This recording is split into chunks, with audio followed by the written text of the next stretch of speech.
King Acrisius of Argos possessed power and respect, yet he lacked one thing: a son.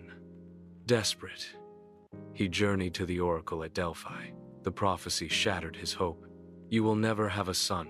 It is your daughter's child who will bring your death." Terror consumed him. He locked his daughter Danae in a bronze tower, high and sealed, thinking fate could be caged. But the will of the gods mocked human fear. Zeus descended as a shower of golden rain, slipping through the roof, and Danae bore a son. His name was Perseus. The infant's cry made Acrisius pale with dread. He could not kill his own blood, yet he would not risk the prophecy. So he cast Danae and the child into a wooden chest and hurled them into the sea, leaving their lives to the waves. But Poseidon calmed the waters at Zeus's request. The chest drifted safely to the shores of Seriphos, where Dictys, the fisherman, and his wife Clymene opened it. They welcomed the strangers as family. Perseus grew strong, learning the rhythm of the nets and the sea, while Danae sustained them by selling dried fish.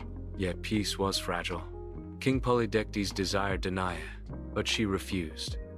Perseus guarded her like a blade at her side. Enraged, the king conspired. "Bring me the head of Medusa." The name alone froze the hall into silence. Then the gods came down. Athena offered the reflective shield, Aegis. Hermes gave winged sandals, the helm of Hades, and the curved blade Harpe. A magical pouch, the Kibisis, was also bestowed. "Do not face her directly," they warned. "Survive through cunning, not brute force."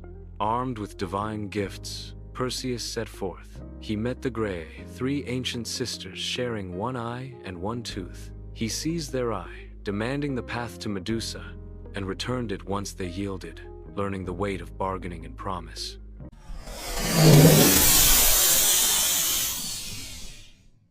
At last, he reached the Gorgon's lair. Medusa lay asleep upon black rock, her serpents shifting with each breath. The sea held its breath. The wind stilled. Perseus raised the shield, gazing at her reflection only, and in one swift stroke severed her head. From the blood leapt Pegasus, the winged horse, and Chrysaor, the golden warrior. Perseus sealed the head within the Kibisis and fled.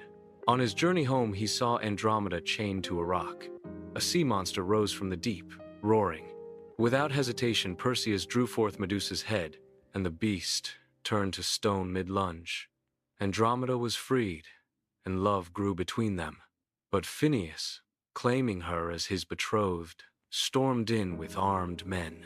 Perseus revealed Medusa's head again, and their bodies and arrogance turned to stone. Returning to Seriphos, Perseus confronted Polydectes, who had tormented his mother in his absence. "Here is what you asked for."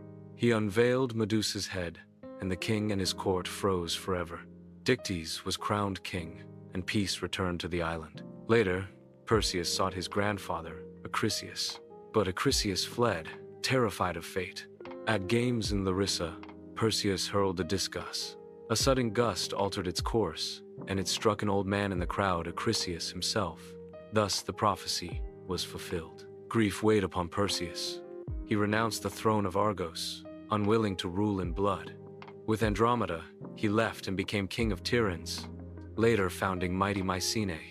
His descendants spread across Greece, some glorious, some cursed, but Perseus himself remained a devoted husband and father. His life was carved in the stone of prophecy, yet guided by the winds of choice and courage.